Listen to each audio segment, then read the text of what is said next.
Israelis fully understand that if you look at where this train is headed, this is a catastrophic defeat for them. And of course, it is for President Trump as well.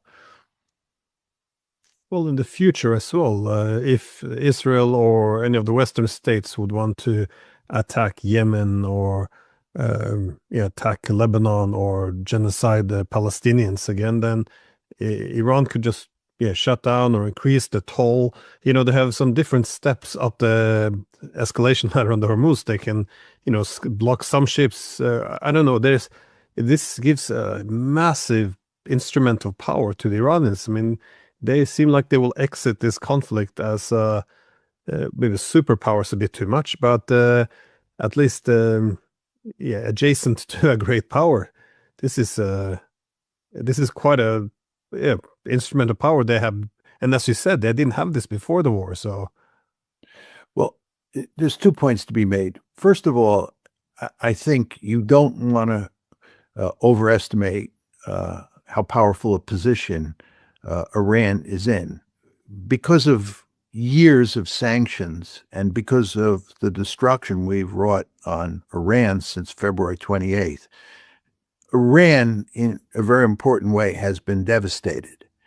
This is a country that has been wrecked in a lot of ways. So the idea that they're coming out of this war in great shape is wrong.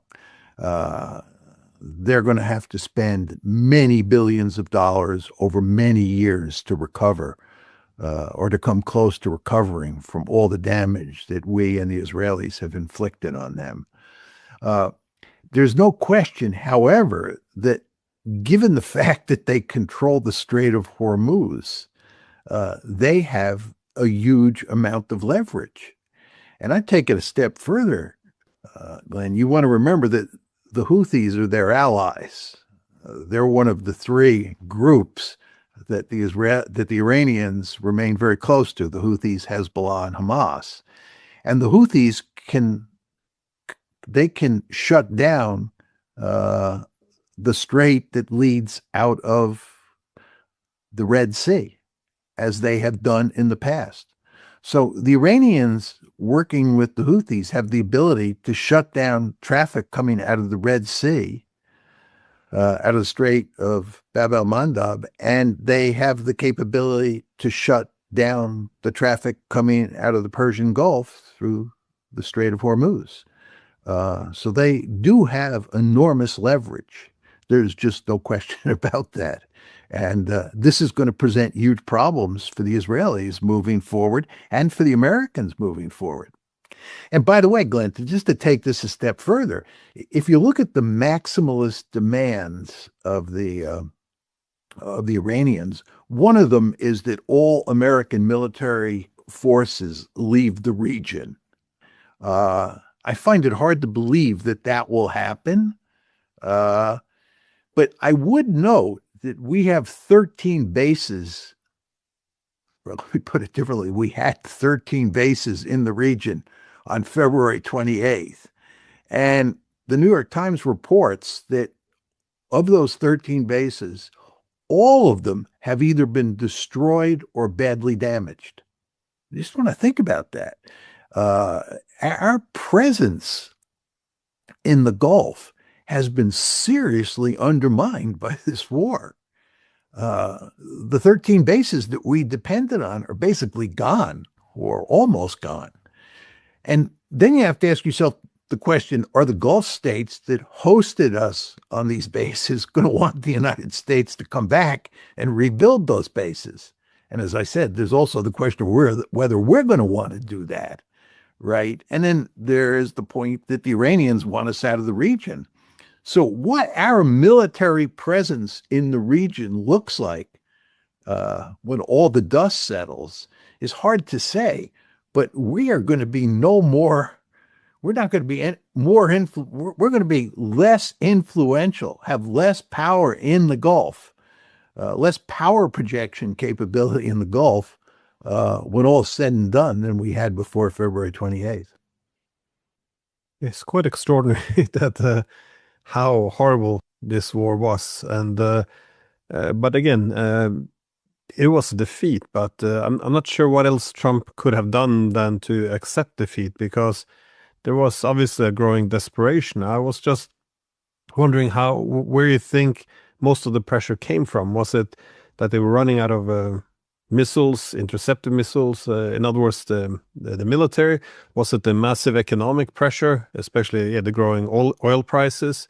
Or was it the fueling the political havoc at home, loss of voters? So, what do you think? Or is there some other dimensions to this disaster that we're missing?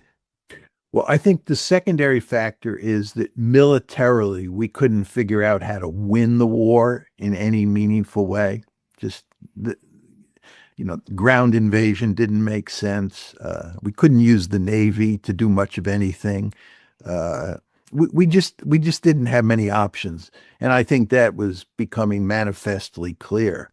And you want to remember that in this rescue operation, where they got the second pilot out, we lost more aircraft that day than we have lost on any single day since the Vietnam War. And think about that. Since the Vietnam War, right, we have never lost as many aircraft in one day as we lost in this rescue mission. It just tells you that we were not doing well militarily. So I think that was of secondary importance. I think what's of primary importance here is what's happening to the world economy. I think the Chinese and the Russians are very scared about what the long-term consequences of this war are going to be for the world economy. And that includes the supply of food around the world, as well as oil and gas.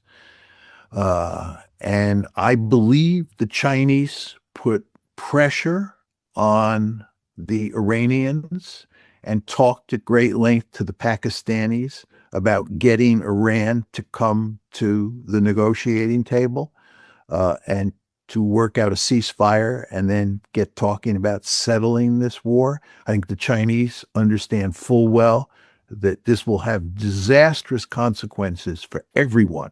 And I want to underline that word, everyone, if this war continues. This war has to be shut down.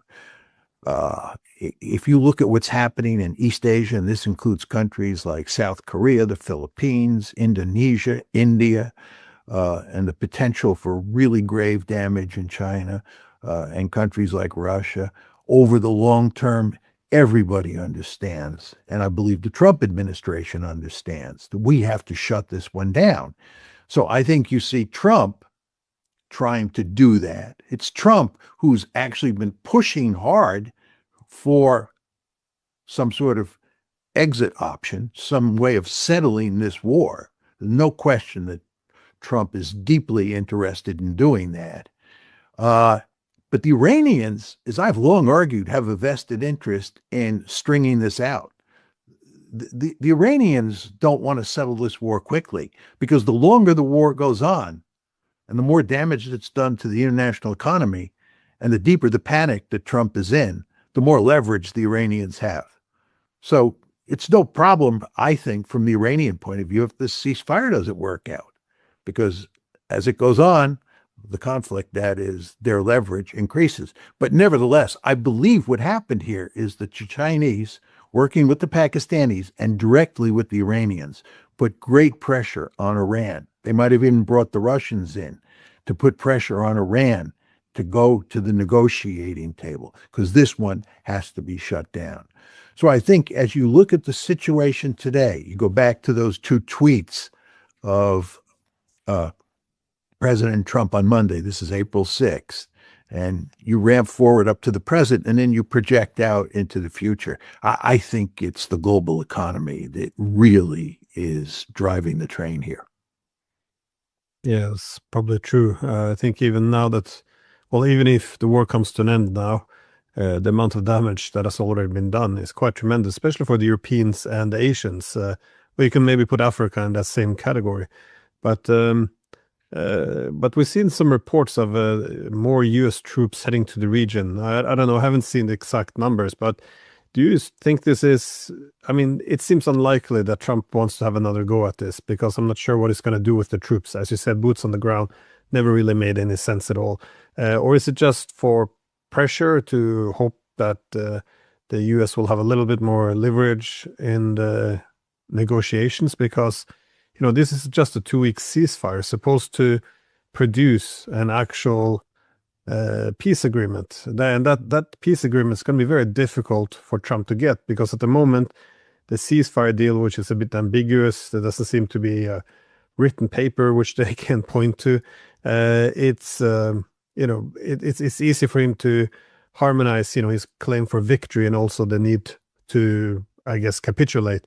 But in an actual peace agreement, it's going to be very hard to square this. I'm just wondering how do you see the possible ways of this war actually ending? Because again, we have to get from a ceasefire to an actual peace agreement. Or do you think Trump's just going to try to extend the ceasefire indefinitely and get, like a, I don't know, just try not to get any pen on paper so he doesn't have to admit defeat, essentially? Glenn, he has to admit defeat. He admitted defeat Monday night. Again, we're on the precipice. We've got to shut this one down. He has no choice here. You talk about sending ground forces to the region and a ground force option. That's really going to work well. That's going to get a quick agreement. Are you kidding? Right? That's just going to make a bad situation worse.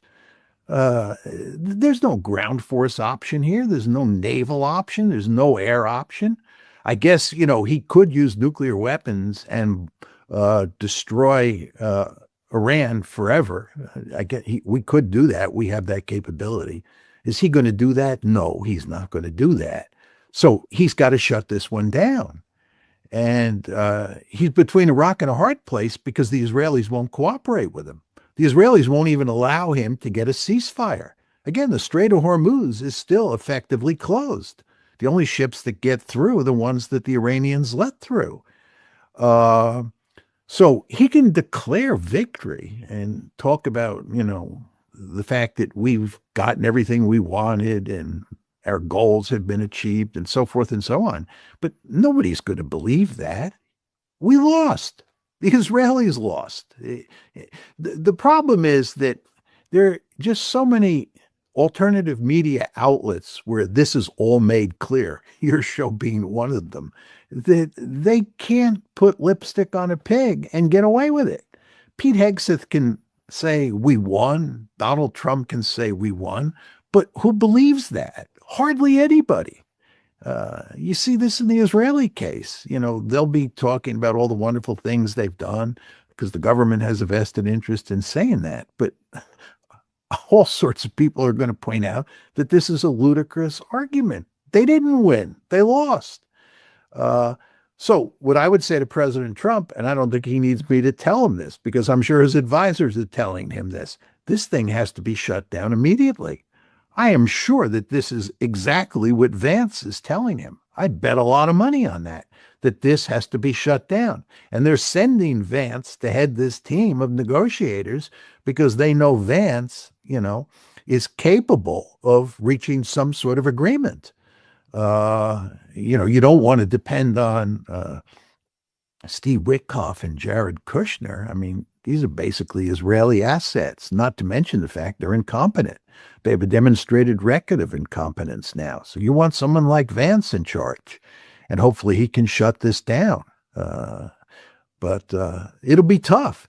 Glenn, just to go back to the Ukraine war and think about all the endless conversations we've had on ending the war in Ukraine. President Trump was determined to end the war in Ukraine even before he came into office. But if he didn't settle that war before he came into office, he was going to settle it after he came into office. And he's been a colossal failure, right? He and his lieutenants have bumbled around and really made a hash of the negotiations to end the war in Ukraine.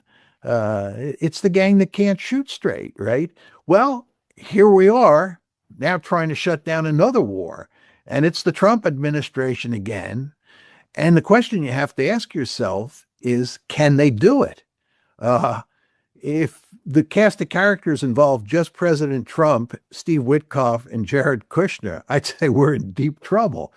But Vance is our great hope here. He's the new boy in town in terms of negotiating with an adversary. And we're just all hoping that he can pull it off.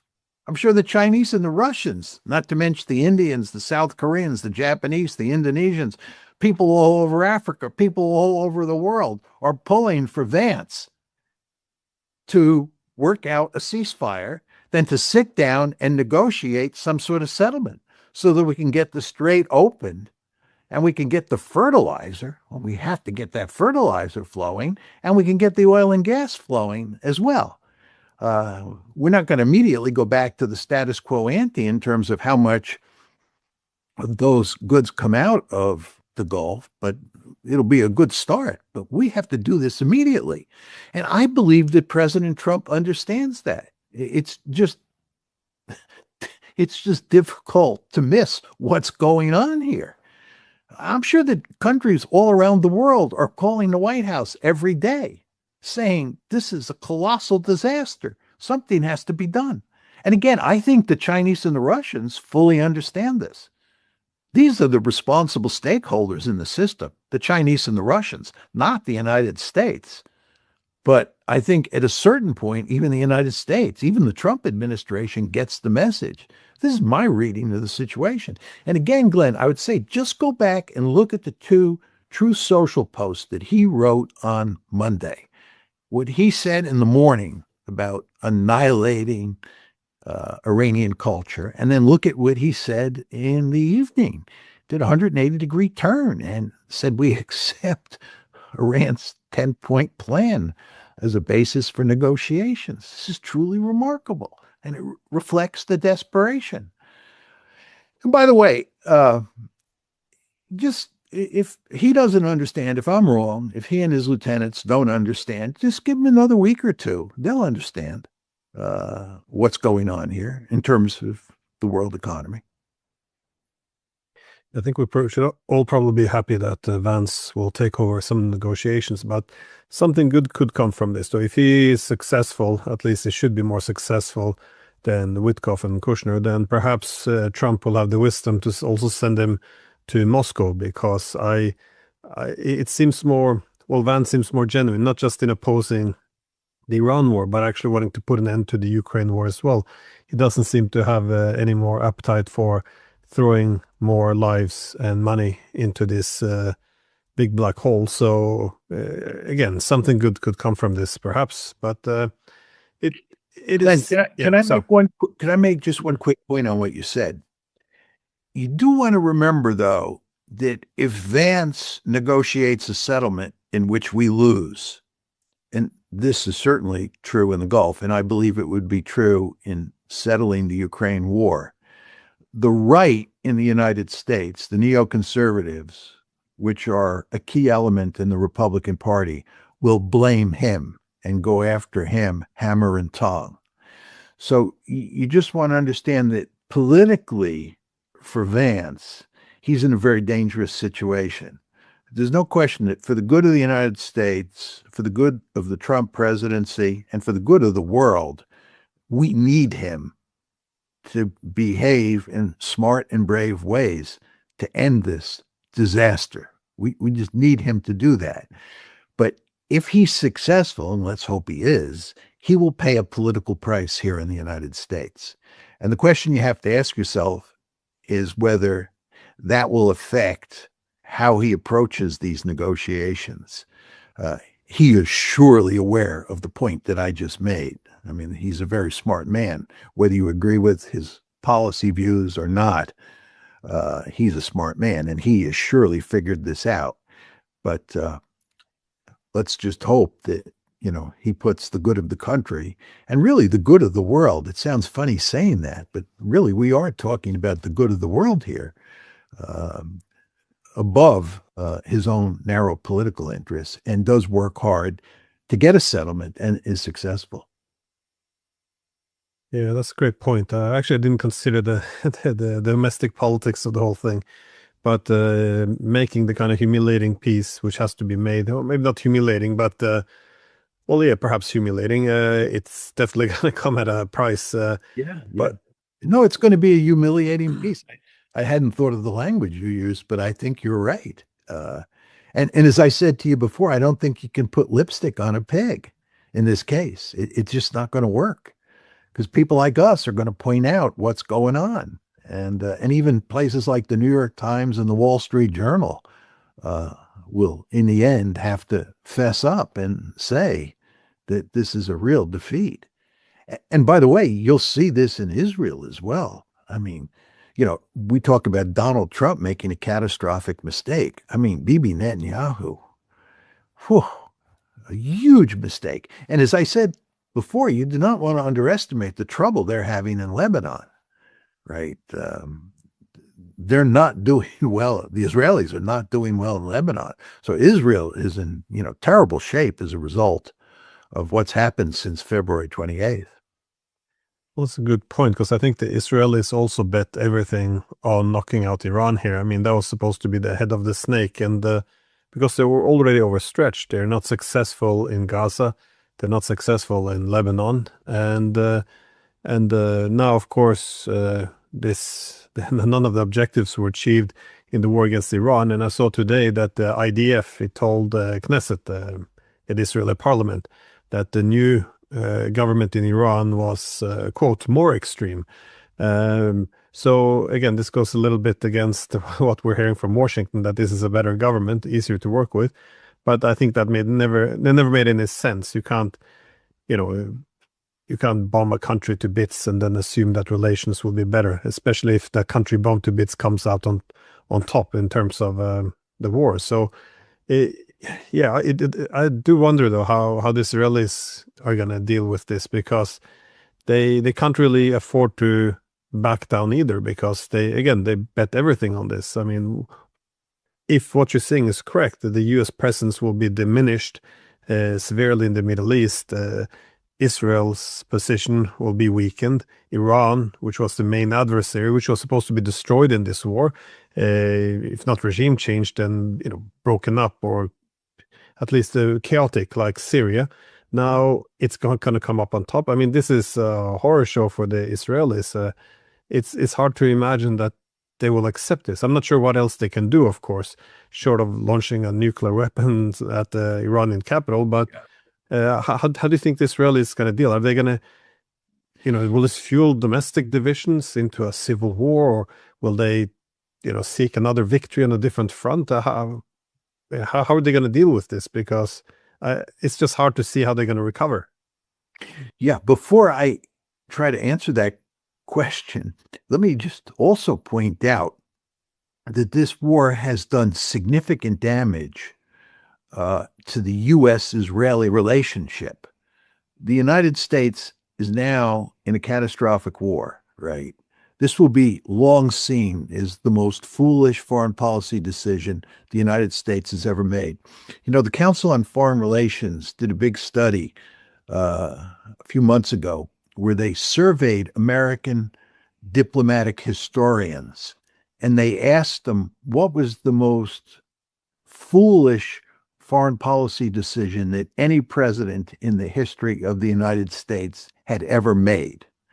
And what was clearly ranked number one was George W. Bush's decision to invade Iraq in 2003. Well, there is absolutely no question in my mind that the decision to attack Iran on February 28th will be seen as a much worse decision than the decision to invade Iraq in 2003. There's no question that the decision to invade Iraq in 2003 led to major league trouble. It was a catastrophic decision in its own right. There's no question about that. Did enormous damage in the region, to America's reputation, and so forth and so on. But it, in my opinion, pales in comparison to the decision that President Trump made on February 28th. Now, in terms of U.S.-Israeli relations, it is becoming manifestly clear, because there's an abundance of evidence, that it's the Israelis who led President Trump into this war. This big New York Times story that recently came out that described the decision-making process made it clear that hardly anyone in the deep state, hardly any of Trump's close advisors were enthusiastic about this enterprise. And in fact, many of them were serious doubters, including the head of the CIA, the vice president, and so forth and so on. But President Trump did it because Prime Minister Netanyahu and David Barnea, who was the head of Mossad, convinced him that this would lead to a quick and decisive victory. So it is widely recognized that it is the Israelis who led us into this disastrous war. That's point number one. And point number two, as we are watching what's happening now, it's the Israelis who are preventing us from getting a ceasefire to put an end to this disastrous war. This point is not lost on most Americans. So, U.S. views, the American public's views, the American elite's views on Israel is undergoing a sea change. You could see it in the poll data. And in my opinion, this situation only gets worse with the passage of time, because once the shooting stops, the dust settles, and people begin to reflect on the causes of this disaster. And you want to remember one thing, Glenn. I learned this during the Vietnam War. When a country loses a war, everybody goes back to the causes. They want to figure out, how did this ever happen? When you win, you don't care that much about the causes, right? You won, and you celebrate the victory. When you lose, especially when it's a disastrous loss like this, people are going to want to say, that people are going to want to know, how did this happen? How could a country like the United States do this? How could President Trump, who had been such a great politician and had been so careful in the employment of military force, allowed himself to fall off the cliff like this? What happened? And what they'll discover very quickly, because again, the evidence is clear, is that it was the Israelis who led him by the nose into this disaster. And that is going to damage U.S.-Israeli relations. So you want to remember that on top of all the things that you and I have talked about up to now, U.S.-Israeli relations are going to be badly damaged as well. So your question is, where do we go from here? And in particular, where do the Israelis go from here?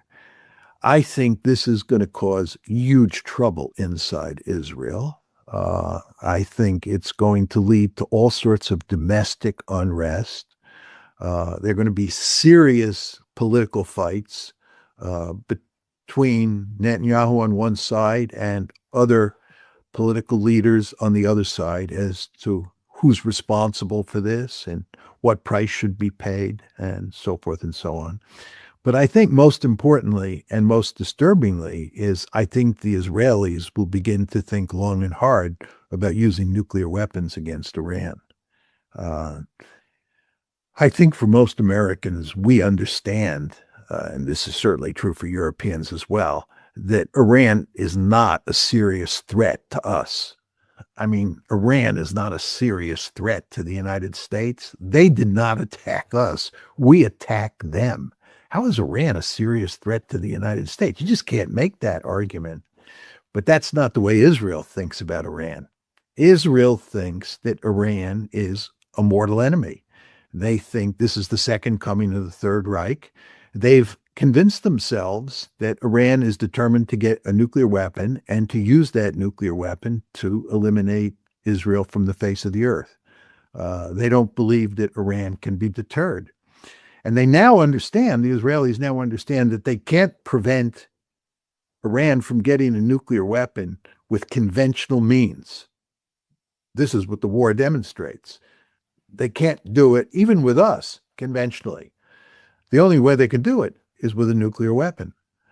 And given how ruthless the Israelis are, and how willing they are to engage in genocide, and murderous behavior, I would not put it past them to use a nuclear weapon against Iran.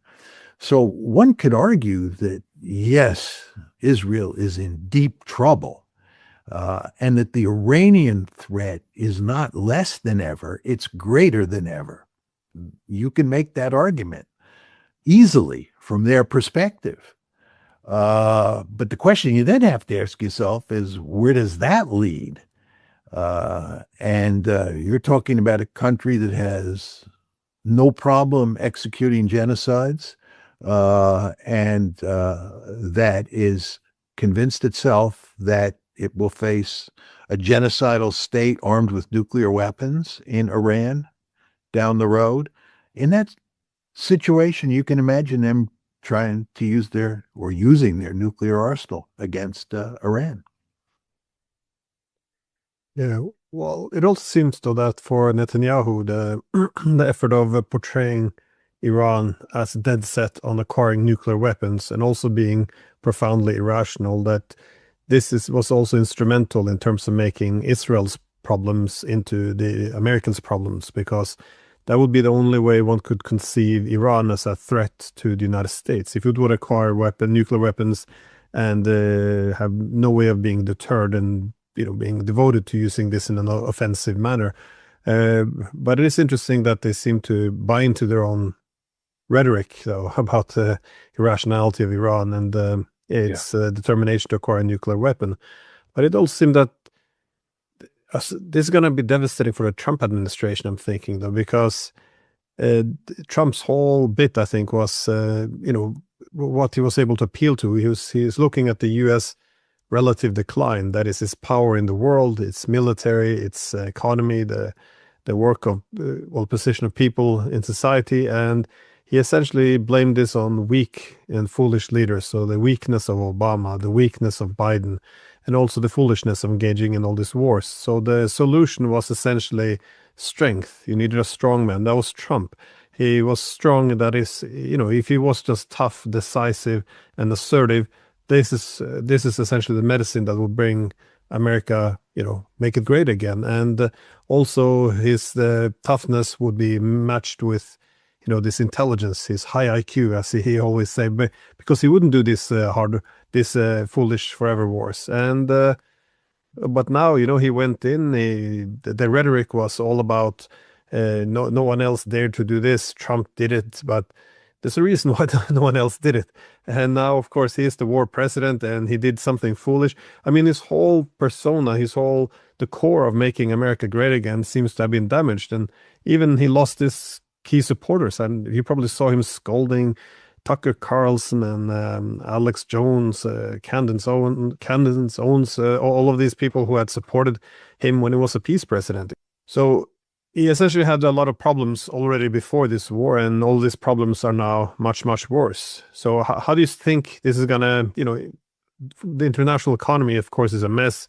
The military defeat was an embarrassment. But what do you think this is going to do to the political situation within the United States?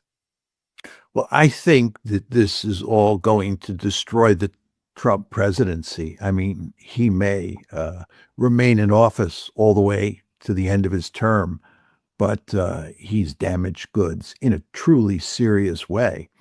But you want to think about sort of where we stand on the world stage today. Before this war started on February 28th, the Trump administration had already done enormous damage to America's position in the world, in large part because the president, who is the ultimate unilateralist, was wrecking international institutions, paying no attention to the rules that underpin those institutions. He was disregarding and disrespecting international law, and he was treating allies with unmitigated contempt, especially the Europeans. He was talking about invading Greenland. He was talking about making Canada the 51st state. And if you went to East Asia, the Japanese and the South Koreans, this is before February 28th, had real doubts about relying on the United States for security. And of course, in the course of 2025, he had seriously damaged what had been good relations with India. U.S.-India relations went south during 2025. So the United States, before February 28th, was in real trouble in terms of its foreign policy. And what's happened since February 28th has just damaged us further. If you look at U.S. European relations, you think about all the damage that was done over the Ukraine war, then all the damage that was done over Greenland. And now we have this situation where President Trump is effectively trying to blame the Europeans for the fact that we can't defeat Iran.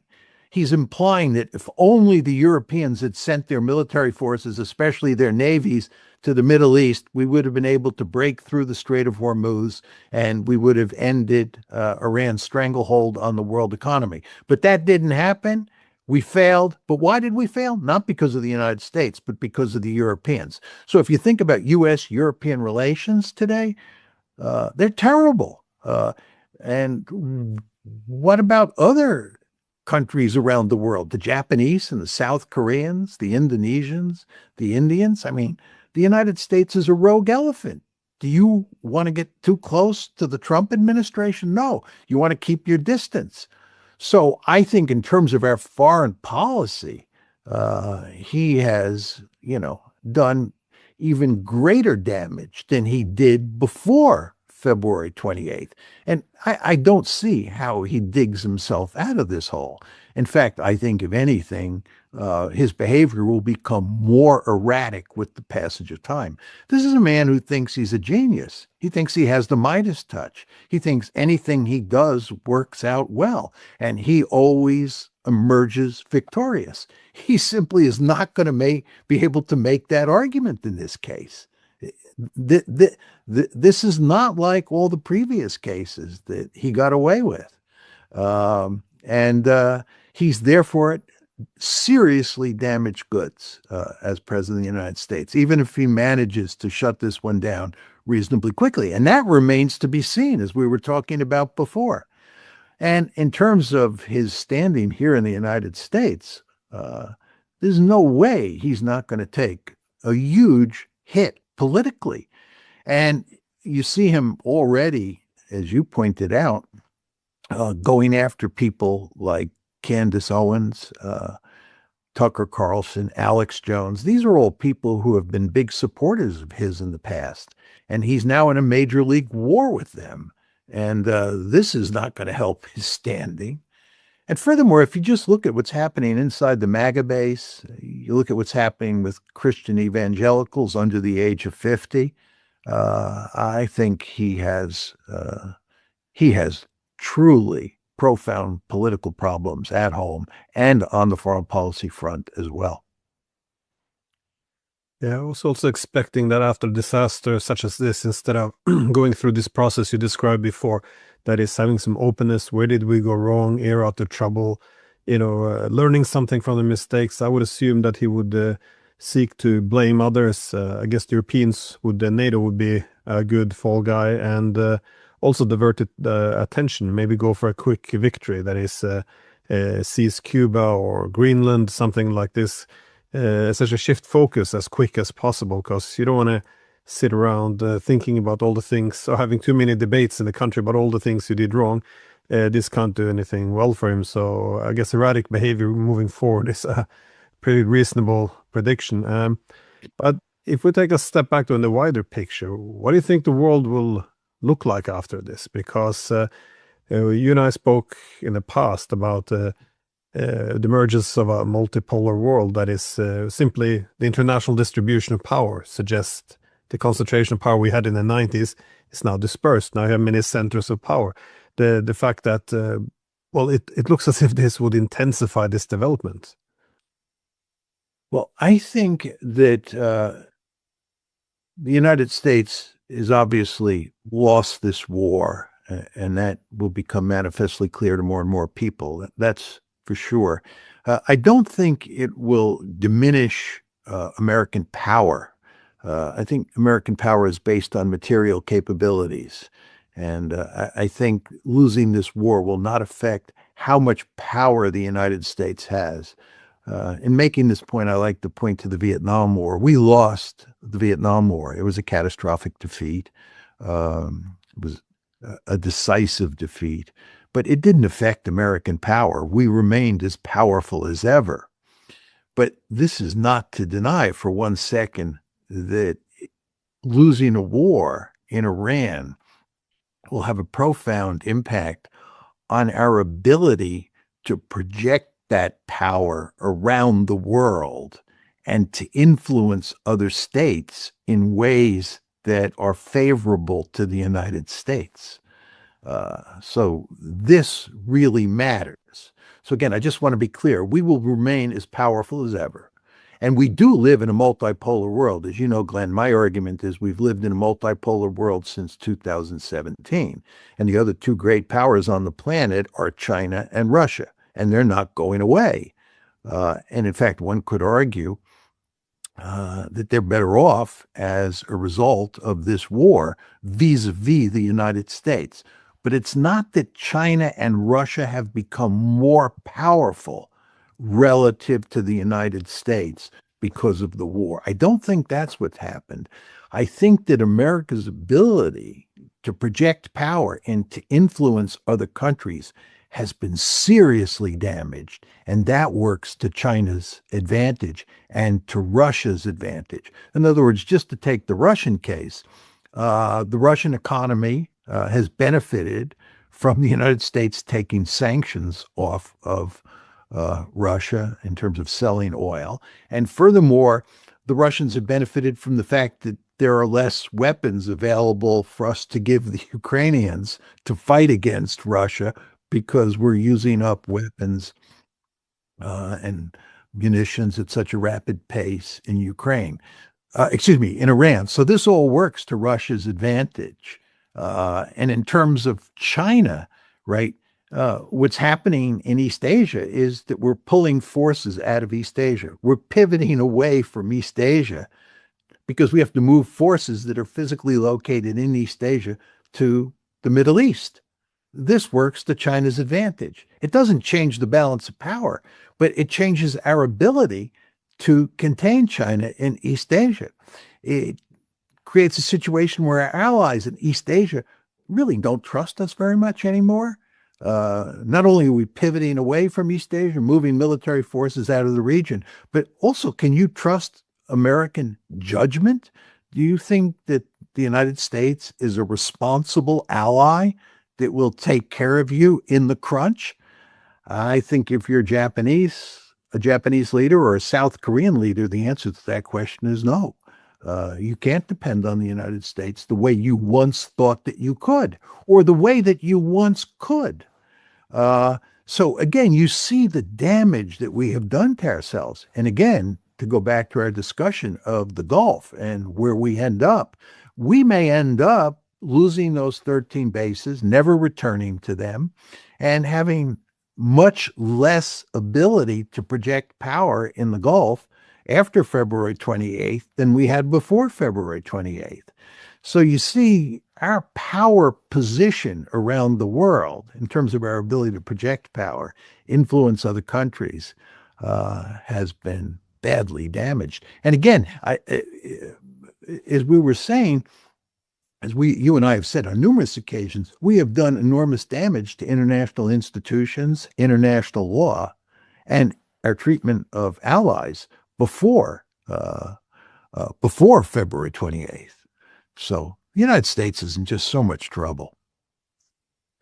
I think what I meant to say is a relative decline as you have the rise of other powers. Because if Iran could have been knocked out, that would have been something that would have weakened the Russians, the Chinese, and I guess strengthened the hand of the United States. So, but measuring the ability to project power in terms of the alliance system as well is probably also a good approach, because, as you said, the Gulf states are in a very vulnerable position now. I know the rhetoric now is a bit harsh towards the Iranians, but at some point, if the U.S. presence is expected to diminish, then they're going to have to try to make some peace with the neighbors. I would say eventually the Europeans would have to do the same. We can't fight against the Russians on our own. If the Americans will reduce their presence, we're going to have to learn how to get along with the Russians. And you can say this is might be some of the calculations they're having in East Asia as well. Um, on on NATO though, this is seems to be one of the, if not a casualty, but one of the organizations which has also been hit hard by the Iran war, simply by the mutual accusations. How do you think NATO will be affected by the way this war ended? Well, I think this is all disastrous for NATO, or to put it in slightly different terms, for transatlantic relations. And I think the main reason is that President Trump is going to need a scapegoat um, for this disaster. And I think that the Europeans will probably be the number one scapegoat because he won't blame Benjamin Netanyahu, who is the person he should blame. And he can't really blame his advisors because none of them were enthusiastic about this. Maybe Pete Hegseth was. Maybe they'll get rid of Pete Hegseth. But I think what he's going to do is he's going to blame the Europeans, and he's going to make the argument that if the Europeans had anteed up, if they had come to our rescue, we would have won the war. The reason we lost was because our allies failed us. And given that situation, what we should do is basically stop supporting them. Will he end the alliance? Just put an end to it? I don't think so. He might. But I think that he will so seriously damage the alliance that in the end, it'll be largely meaningless. The other thing is, Glenn, he has what, 2 years and 9 months left in his presidency, almost 3 years left. You know how much damage he's done in the first, let's say, 15 months. Can you imagine how much damage he's going to do in the remaining 2 years and 9 months? It's going to be enormous, right? And in the meantime, the Europeans have to come up with some sort of defensive strategy for dealing with the Russians. I mean, you and I think their assessment of the Russian threat is completely overblown. But the fact is, the European elites do believe there's a serious Russian threat there. Let's take that as a given. And they also recognize that they can't rely on the United States anymore. The transatlantic partnership no longer exists. Call this a partnership? It's no longer there. So the Europeans, over the next 2 years and 9 months, have to figure out how to deal with this situation. And that's going to push them to put NATO in the background and not take NATO seriously. So I find it hard to believe that NATO will be a meaningful alliance in January of 2029 when President Trump steps down. Now, one could argue he may step down before then. He could be impeached. He could have medical problems, and J.D. Vance could become president. And who knows what Vance would do. I tend to believe that Vance would have a more positive attitude towards NATO than Trump would. But how much more positive is hard to say. We all remember his Valentine's Day speech in Munich in February of 2025. I mean, Vance didn't look like he was friendly toward Europe then. And if he became president, maybe he wouldn't be once he was in the White House. Who knows for sure? But the future of NATO looks grim, to put it mildly. Yeah. No, it seems to be heading towards an end. But by extension, what will all of this mean? That is the loss in the Iran war, as well as all the weapons and money that was spent, the further economic problems for the Europeans. What does this mean for the Ukraine war? Because I see Zelensky has been taking to Twitter, and now that the Iran war is over, encouraging everyone to shift focus back to Ukraine. But it's going to be hard to see the the appetite for Trump to deepen involvement there, or how do you think? Well, if you take into account all of these different variables, what would you expect? How would you expect the Ukraine war to be affected by the loss of the Iran war, but also the fragmentation now we see of NATO? I think, first of all, I wish that Zelensky were correct and the Iran war was over and we could now focus on Ukraine. I think we're going to be focusing on Iran for the foreseeable future. I mean, this is a catastrophic situation. And with regard to Ukraine, let's assume that I'm wrong and that 2 weeks from now, the war is effectively over. I don't think that's going to happen, but let's assume that happens. Okay, and let's assume that we focus on Ukraine. What does that mean? Are we going to give Ukraine a whole bevy of weapons that are going to allow Ukraine to prevail on the battlefield or do well on the battlefield? I think the answer is no. I don't think they're going to get those weapons. We have run down the inventory to the point where the last thing we want to do is give precious weapons and precious military assets to the Ukrainians. It's just not going to happen.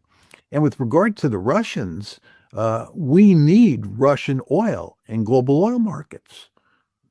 We just need it, right, to head off economic catastrophe. And so the Russians are going to continue to do well economically, at least in the short term. And I'm sure the Russians are getting ready to launch a major set of offensives against the Ukrainians. And the Ukrainians, as you and I have talked about many times, are in desperate straits. And we're not in any position to rescue the Ukrainians. And this is a perfect situation for President Trump to say the Europeans are responsible. As you know, he's been pushing in that direction for a long time. So let the Europeans deal with the Ukraine situation, because you want to understand that if people like you and I are right, Glenn, and it's only a matter of time before the Ukrainians collapse on the battlefield and the Russians push them out of Donbass and the Russians conquer even more territory on the Eastern Front, President Trump is going to want to avoid being blamed for that.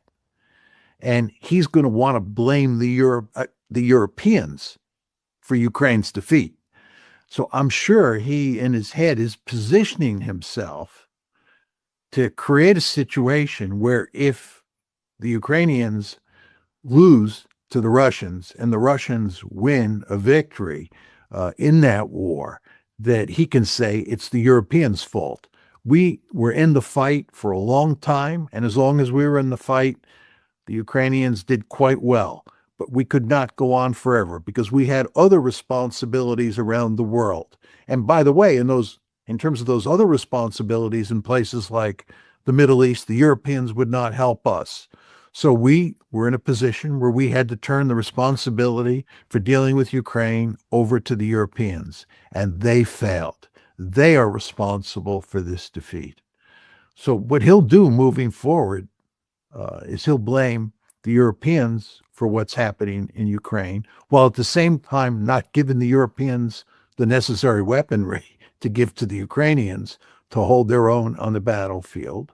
And furthermore, he'll blame the Europeans for the defeat in Iran. I mean, this is the way President Trump operates. He's not somebody who ever accepts responsibility. So I think that is what the future looks like.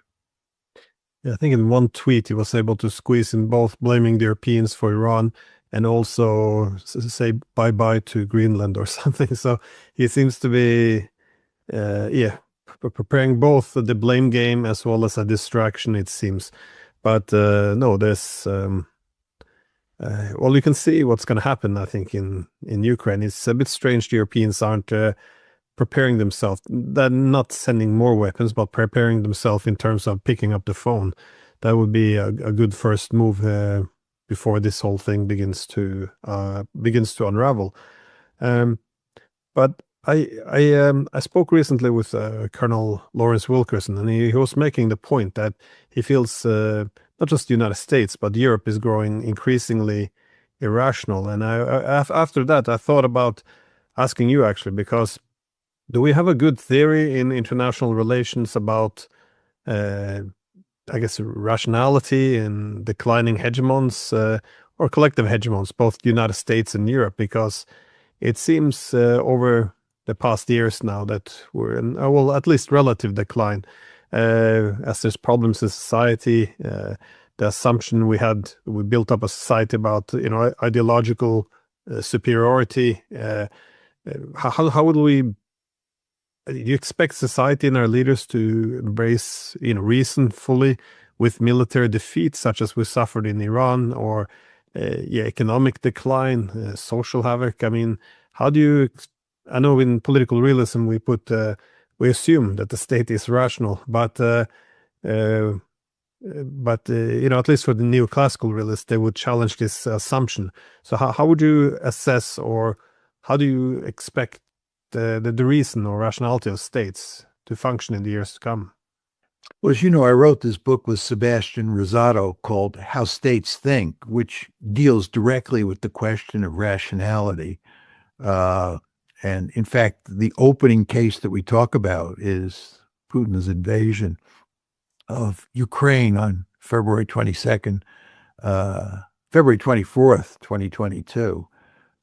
And our basic argument in the book is that states are rational if they pursue a policy that's based on a theory of international politics that makes good sense, that it's a plausible theory.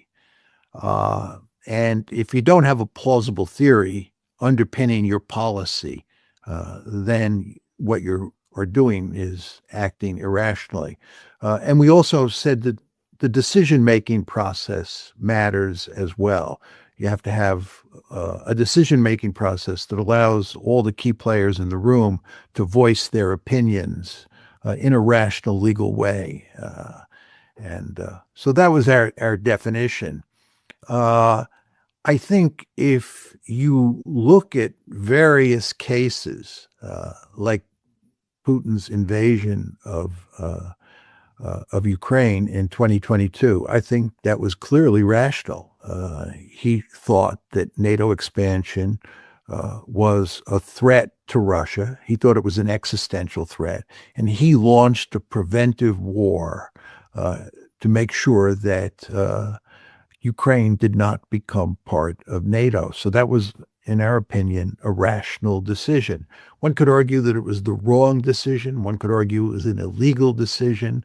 One could argue it was an immoral decision. But whether a decision is rational or not depends on whether or not you have an underlying theory that is a proven theory and that theory underpins the policy.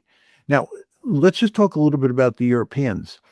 I believe that the Europeans' behavior towards the United States, which often is labeled as irrational, is actually not irrational because it has a simple theory that underpins it, which you can argue is a legitimate theory.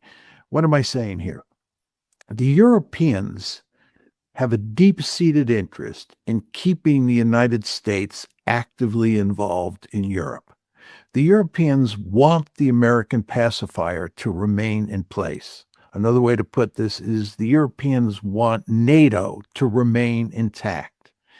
And therefore, they want to do everything they can to accommodate the Americans so that the Americans don't get angry at them and the Americans remain in Europe, because it's so important from a strategic point of view for the Europeans to have the American pacifier in place. Now, you can argue that that strategy is wrong. You can have a different theory that says that it would make much more sense for the Europeans to grow a backbone, understand that their close relationship with the United States is over, that they can't depend on the American pacifier anymore. and therefore they should act differently. A good realist like me would say that's how they should behave. But that's not to say that the strategy they have employed is irrational, because there are different strategies based on different theories out there. And the question is, do you have a plausible theory? And I think that the Europeans' behavior towards the Americans is based on a plausible theory. I think it's the wrong theory, but there are lots of different theories, and those theories are all plausible. I could go into this in greater detail. I won't now. But anyway, I think a lot of what the Europeans do is not irrational. I do think it's wrong, right? But just because something is wrong does not mean it's irrational. And let me just give you one example of that. It's NATO expansion.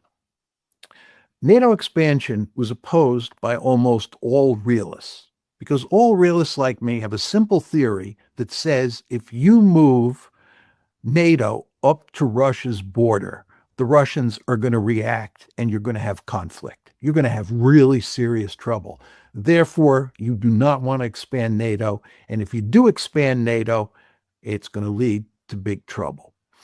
There was a whole set of liberal theories that underpinned our policy, not realist theories. The realist theories were rejected. The advice of realists like George Kennan and John Mearsheimer were ruled out of court. But the liberal theories said that what we want to do is we want to move NATO eastward. And what we want to do is we want to create a zone of peace in Eastern Europe. And that zone of peace will be based on a series of liberal theories. One is democratic peace theory. The idea was that if we could spread democracy eastward into Eastern Europe to include Russia at some point, we would create a giant zone of peace, because democracies don't fight other democracies. They also relied on the theory of economic interdependence. The idea was you would move the EU eastward. You would create a situation where you had a great deal of economic intercourse in Eastern Europe and maybe eventually include the Russians in that. And the end result is economic interdependence produces peace, and we would all live happily ever after. So there were a set of liberal theories. These are prominent theories that are highly respected in academia that underpin the policy. If you read the sort of the commentary of Strobe Talbot and Madeleine Albright at the time of NATO expansion, this is in the 1990s, their policy prescription for NATO expansion was based on these liberal theories. I thought it was wrong-headed, but I did not think it was irrational. That may sound funny to certain viewers, but I think there's a difference between whether one thinks another theory is wrong or whether you think it's irrational. So I think a lot of what is done in international politics, one can think is wrong, but it's not necessarily irrational. But I could go on, but there are lots of cases of American behavior in particular, but even European behavior in recent times that would fit under the rubric of irrational. No, I think that's a good way of explaining it. And no, I would agree. I don't think the European policy was irrational. As you said, it was a powerful theory, and you can link it a little bit both in political realism as well as liberalism. That is, the hegemonic peace. As long as the U.S. was all powerful, the Europeans could benefit. For one, there would be no great power rivalry, as the U.S. all power concentrated in the U.S. would essentially mitigate the international anarchy. There would only be one center of power, no anarchy. Second, because it was the United States, we assumed that a liberal democracy, human rights would be elevated, so we would have this democratic peace as well. And also you can put a third leg on it, which would be that the US would be the pacifier in Europe, which would allow Europe to function as it had, because we never been stood together since after World War II when the Americans came. So that you can argue that given that they can explain what they were doing, it is rational, and I think that's also why they were willing to make an enemy out of Russia by expanding NATO, because this made sure that America's presence was cemented. But my view though is that it could have been a good strategy, but it became the only strategy, which meant there's no political imagination for anything else. So now that the actual political realities of it, that is that the unipolar order, that is, it's not just a policy, it's an actual distribution of power, is gone. And we see that for this reason, it's in America's interest to shift its policies, that is, focus less on Europe. Now it starts to feel irrational because now we're just, returning to hope and expecting the US to stay in Europe out of, just some alliance of democracies, even though it doesn't serve necessarily its interests. So it is very strange to see. Let me just ask, sorry, yeah. Can I just make two more points about this whole subject of irrationality? Because this is a very important subject. People surely who are watching this show will want to know whether it was rational for President Trump to invade or to attack Iran on February 28th. And I believe it was irrational. And why do I think that? The basic theory that underpinned the decision to attack Iran on February 28th was that we could use air power alone to topple the regime and put in place a regime that would basically dance to America's tune, would throw up its hands, surrender to us, and do what we wanted. Okay? We know from the literature on international politics, which is well understood by many people in the policy world, that it is virtually impossible to create regime change with air power alone. There is no theory of victory that can be considered rational that is based on the idea that you can use air power alone to produce regime change. In fact, the literature says that's impossible. So what President Trump did in deciding to go to war on February 28th was not only a foolish policy, it was irrational because he had no plausible theory of victory. Just very important to understand that. Let me give you another case.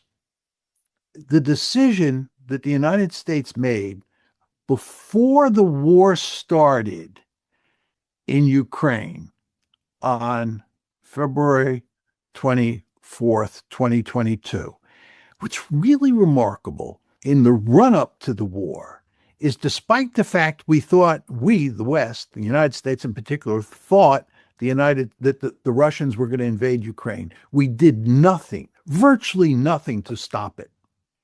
Then the war started, negotiations started in Istanbul, and both sides were making very good progress. And the United States told the Ukrainians to walk away from the negotiations.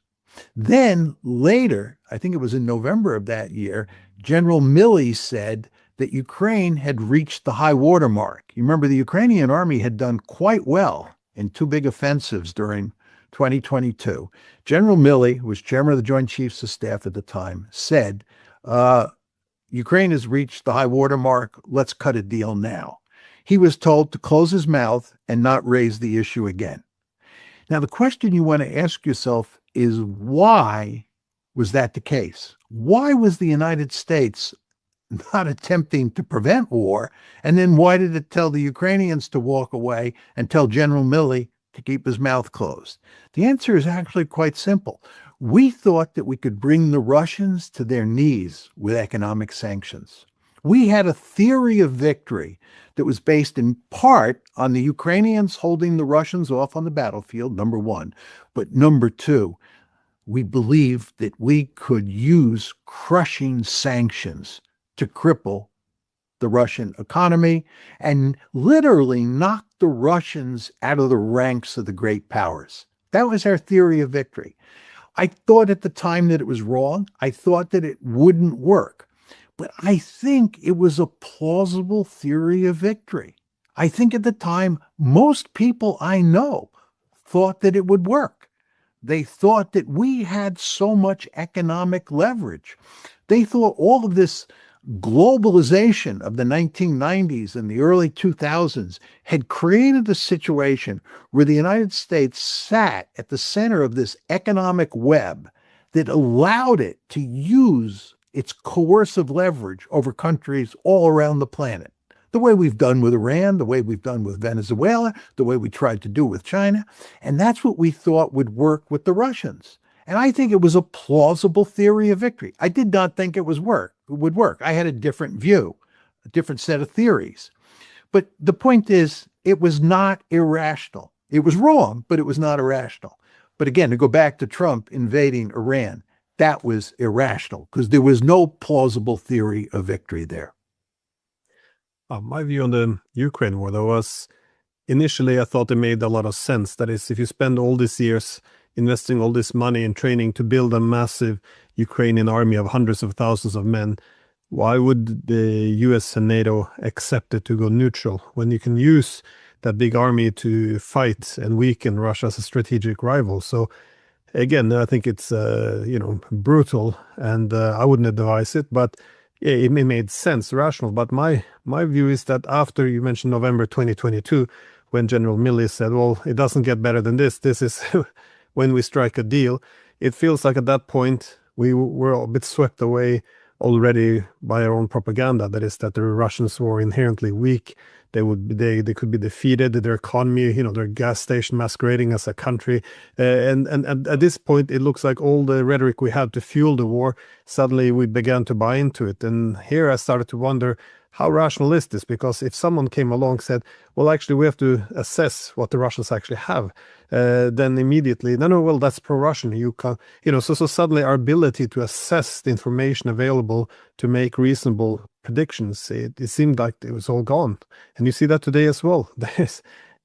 Everyone more or less understands that the war can't be won, but they still want to fight it. I mean, for me now, there's no reasonable strategy anymore. There's no reasonable theory of victory anymore. So it feels as if, yes, it began rational, a bit brutal. Using Ukrainians to fight their rival. But now I feel like we drifted far away. But again, just my view. Well, just leaving aside the issue of rationality, where I think I've said enough, Yeah. let me make another point. I think, Glenn, when countries get into major wars, it's very difficult for them to get out.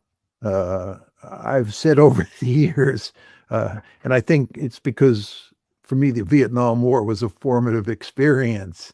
But my rhetoric is it's easy to get in. It's incredibly difficult to get out. I like to say it's like turning a giant super tanker around in the water. You don't do it quickly. I think Iran may actually be something of an exception because of our whole discussion about the economic consequences. If you take what I was saying before, and I know you agree with me on this, that the potential economic consequences here are catastrophic, right? The incentive structure may be such that we do shut this war down quite quickly, right? And it would be, I think, quite unusual in that regard. I mean, think about the Afghanistan war. 20 years. Vietnam, that went on for, year after year. It was very hard to get out of that war.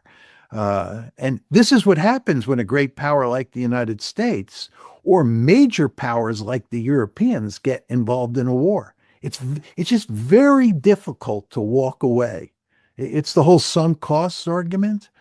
And I think that is what has really paralyzed the Europeans and made it very difficult for them to get out. The other thing is, and you were talking about this in the context of Benjamin Netanyahu before, that after a while you begin to believe your own arguments about Iran. If you say Iran is the boogeyman for 40 years at some point along the road, even if you didn't believe it in the beginning, you certainly believe it after 40 years. And I think in terms of the Europeans, before the war in Ukraine started, I don't think the Europeans thought the Russians were a great threat. You want to remember in 2008 at the famous Bucharest summit, NATO Bucharest summit in April of 2008, the Europeans, in the person of Angela Merkel and Nicolas Sarkozy, argued against bringing Ukraine into NATO. Merkel was adamantly opposed, as was Sarkozy. It's not like the Europeans thought there was this great Russian threat out there that had to be deterred. In fact, they thought, like you and I, Glenn, that if you expanded NATO to bring Ukraine into it, Putin would interpret it as a declaration of war. That's what Merkel has said, right? That's why she was opposed. We agree with her. But anyway, the United States foolishly pushed ahead, and we ended up in this disastrous war. But I think what's happened over time is that the Europeans have convinced themselves now that the Russians are the second coming of Nazi Germany. Putin is Adolf Hitler, that the Russian army is the Wehrmacht. And oh my God, if they don't do something, they're going to have the Russian army on the beaches of Dunkirk. I mean, I find it all hard to believe. I know you do as well, but they do believe that. But it's very interesting if you think about the change that has taken place over time in European thinking about the Russian threat. And by the way, just to elevate up another 10,000 feet, if you go back to NATO expansion and the decision to bring Ukraine in April 2008, it is very important to understand that we were not interested in bringing Ukraine into NATO because we thought there was a Russian threat to Ukraine or a Russian threat to Eastern Europe. That's the realist view. The United States, which was driving the train on NATO expansion, was not operating according to realist theories. Otherwise, they would not have expanded NATO into Ukraine. They were operating on liberal theories. You want to remember that Putin was at Bucharest. They invited Putin to Bucharest. The Russians and the United States and the Russians and the Europeans actually had quite good relations at the time. We didn't see Ukraine as this great threat. Now, Ukraine is seen as a really powerful, Russia's now seen as a really powerful threat. Sorry, not Ukraine. Russia's now seen as a very powerful threat. It's really quite remarkable, the change that has taken place over time. But I bring all this up because it just shows you how difficult it is now, right, for the Europeans to change their view and put an end to this war, which, as you and I, Glenn, agree would be in the interest of every European state. Yeah. No, this was the warning of Walter Lippmann, that when you go into war, you have all this incentive to build up your adversary as just the embodiment of evil. And then when it's time to make a peace, you can't make peace anymore because you just convinced everyone that you're fighting evil. And that's essentially, I think where we are today. Anyways, any final thoughts before we wrap up? Just one final point. You want to remember that in the Iran war a few weeks ago, President Trump called for unconditional surrender, which is powerful reinforcement for your point. John Mearsheimer argues that this conflict represents a major strategic setback for both the United States and Israel. According to his assessment, while Iran has suffered significant economic and military damage, the broader outcome of the war may have strengthened Tehran's geopolitical leverage across the region. One of the central points raised in the discussion is Iran's control over the Strait of Hormuz, one of the world's most important energy choke points. A substantial portion of global oil exports passes through this narrow waterway. Mearsheimer suggests that the ability to threaten or restrict traffic through the strait gives Iran considerable influence over international energy markets and global trade. The discussion further highlights the importance of Iran's regional allies, particularly the Houthis in Yemen. By working with allied groups capable of disrupting shipping routes in the Red Sea and the Bab el-Mandeb Strait, Iran possesses multiple pressure points that can affect international commerce. This strategic leverage did not exist at the same level before the conflict and may become an important factor in future regional confrontations. At the same time, Mearsheimer cautions against overstating Iran's strength. Years of sanctions, combined with the destruction caused during the war, have left the country facing enormous economic challenges. Rebuilding damaged infrastructure and recovering lost economic capacity will require significant resources and many years of effort. Another major theme of the discussion is the growing concern over the global economy. Rising energy prices, disrupted trade routes, and uncertainty in international markets have created anxiety far beyond the Middle East. According to the analysis, countries such as China, Russia, India, South Korea, and many European nations have strong incentives to push for de-escalation, because prolonged conflict could have severe consequences for global growth and stability. The conversation also suggests that military options for the United States have become increasingly limited. Ground operations would carry enormous risks, while air and naval power alone may not be sufficient to achieve decisive political objectives. As a result, diplomatic negotiations appear to be the most realistic path forward. Mearsheimer argues that the pressure to reach a settlement is being driven less by military realities and more by economic concerns. The longer the conflict continues, the greater the impact on energy markets, supply chains, and international trade. For that reason, many global powers are believed to favor an immediate ceasefire followed by serious negotiations. The discussion further explores the political consequences of the conflict. Questions are likely to emerge regarding the decisions that led to the war and whether the expected objectives were achieved. Historically, major military setbacks often lead to intense public debates about responsibility, strategy, and leadership. According to Mearsheimer, similar debates may develop in both Washington and Tel Aviv.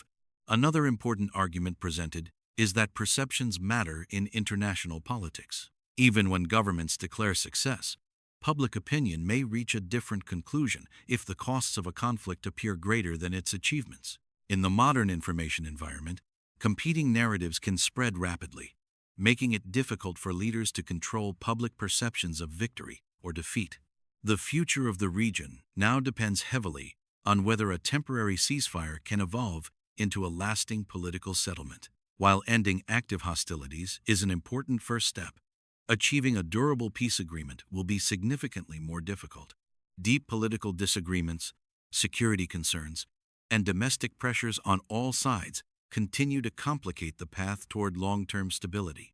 Ultimately, the discussion portrays a conflict whose consequences extend far beyond the battlefield. The outcome may influence regional power balances, global energy markets, international diplomacy, and domestic politics across multiple countries. Whether these developments lead to greater stability or further confrontation will depend on the decisions made in the months ahead.